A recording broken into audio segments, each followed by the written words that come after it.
Bali ito, meron ulit tayong re-reprint 999 na yellow gold.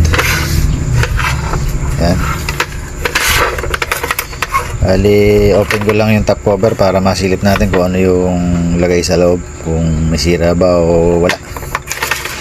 Bali ito, open ko na. Bali ito, wala tayong nakitang any damage. Walang pumutok, walang umusok. Bali wala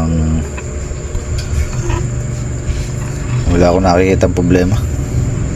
Pwede natin testingin to. Bali nakaabang na yung natin, output, tapos negative battery meron na. Bali nakaload lang sa 500 watts.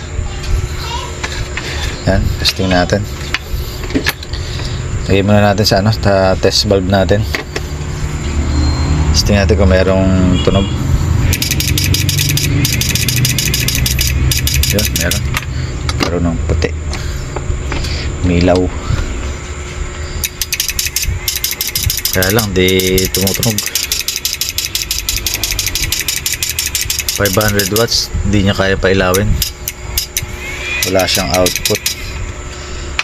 Try natin panda rin ng walang output. Testing natin kung may pondo. Wala. Bali wala siyang output. Yun ang naging problema niya.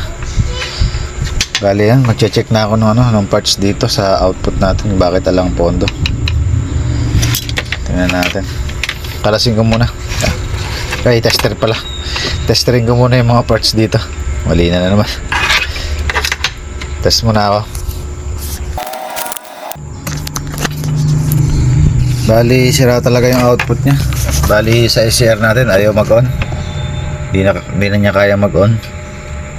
Bali yan yung niya, yung probe niya. Red, green, black. Bali try natin yung on. Wala, ayaw niya. Dapat siya mag-on siya. Parang ganito. Bali pause ko muna, palitan ko na iba goods.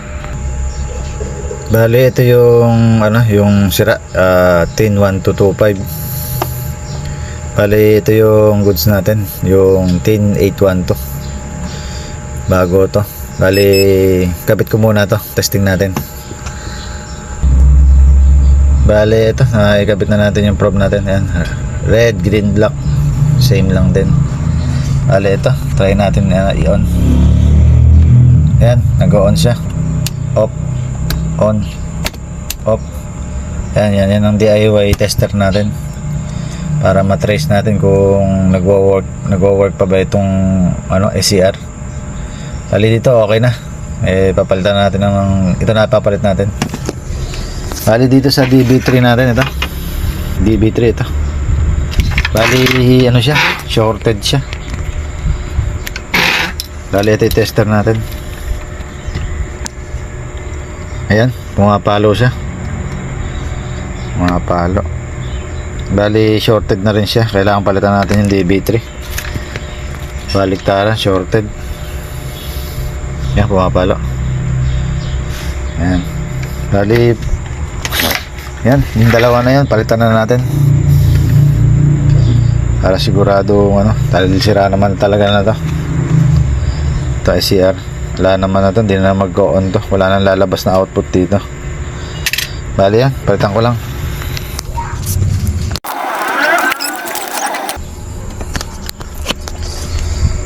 Bali ito, naikabit na natin yung SCR saka DB3. Bali subukan na natin kung andar na siya sa 500 watts. Yan. Bali ito, test valve lang muna. Tingnan natin kung may reaction pa rin.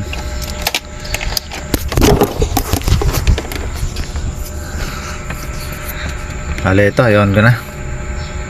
Tingnan natin yung test valve.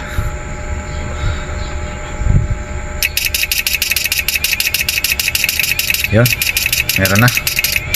Nagre-react na siya ngayon. Nagkakaroon ng konting ilaw. Tapos medyo pumipitik yung ating kanya inductor. Meaning siya, mag-good na siya sa sa tunog. Bali pwede na natin i-direct. Yan natin kung under. Bali on ko na. Yan, ma-under na. Yung pa isang problema niya. Bali hindi ko siya pinipindot, ma-under. Bali ang naging problema pa niya yung relay. Rumirekta. Ayan o, isang pindot, rekta. Ayan. Isa pa ulit. Ayan, talagang rumirekta siya. Delikado, magpalit tayo ng relay pagka ganon. Isa pa nga ulit. Ayan na, isang pindot lang. Hindi ko hawak. Rumirekta siya. Bali yan, o. Nawawala siya pag kinakatok.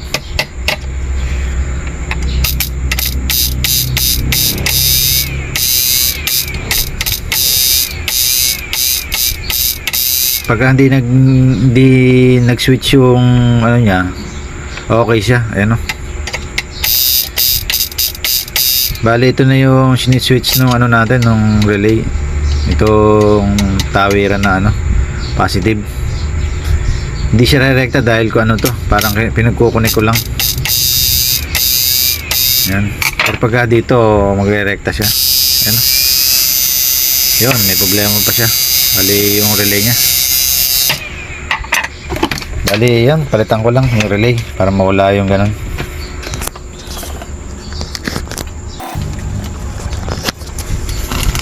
Bali ito yung pamalit natin. Bago. Bali yan, 25 ampere. Yan ang kinakabit natin. 25 ampere. Bali marami tayong stock ngayon. Puro bago. Bali yan, kabit ko lang to.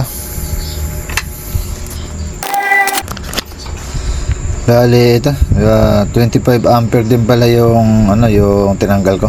Bali ito yung bago. Yan, 25 ampere. Yan. Ito Sanyo. Sanyo. Ito naman, ayan. Ang tatak niya HF. HF. Ganda naman pagkaka-H nya kasama yung F. Dali yan, ito mo, kabit ko muna, tapos testing na tayo kung goods na.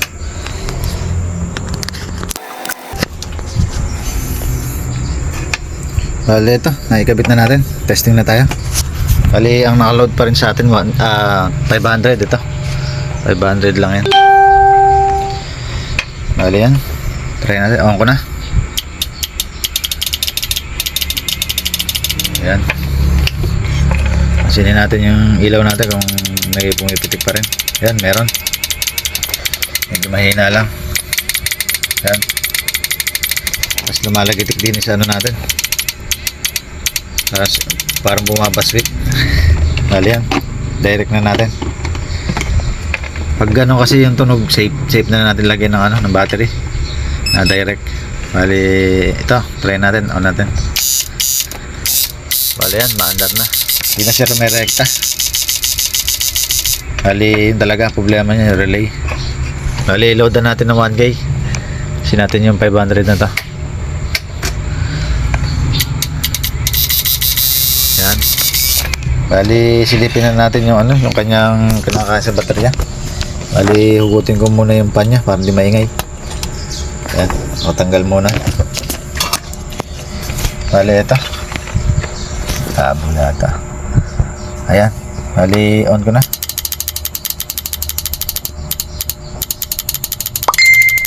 Parang ayaw nang walang umpan na. Ayan, ayaw talaga nang nakatanggal yung pan. Bali yun lang kinakain sa battery natin. 20 ampere. Bali 249 watts. Ito yung watts natin, ito. Bali ang ampere natin nandito sa taas. Bali ito yung voltage ng battery natin. Yan. Medyo labat na rin tayo. 12.49 volts. Bali yan. Bali adjust lang din natin yung frequency nya, bagya, para medyo mas gumanda ang ground. Bali ito, tatanggalin na natin yung ano na to, yung adjasa na to, para hindi na katagalan kasi nagkakaroon ng problema to, lalo na pag kinalawang na yung mga pa, naglulus. Kaya lagi ko na tinatanggal yung mga ganitong trimmer. Ito resistor na to, ito yung 560k na to, kapalitan lang natin ng ano to, ng 430k para mas maganda yung ano ground. Bali hindi tayo magpapalit ng capacitor, tinest ko yung capacitor nito o goods pa, mag-adjust na lang tayo ng frequency, yan, para masihan yung may-ari. Bali yan, adjust lang ako.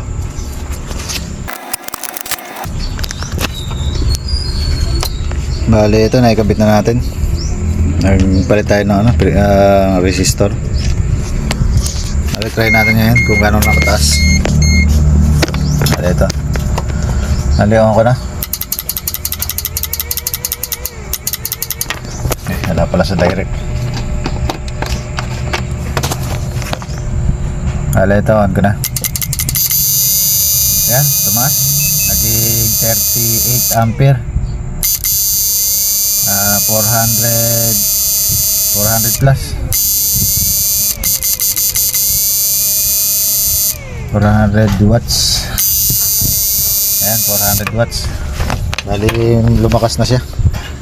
Bali sa problema niya okay na, palitan na natin ito. Bali yung mga parts na to, pinasama natin tong padala sa may-ari para nakikita niya yung may, ano, yung mga pinalitan lahat to. Bali yan, susupot ko na lang, saka ko lalagay dito sa ano, sa kanyang battery side. Dito ko ipapalupot yung ano, plastic ng yelo. Bali yan, sa problema niya okay na.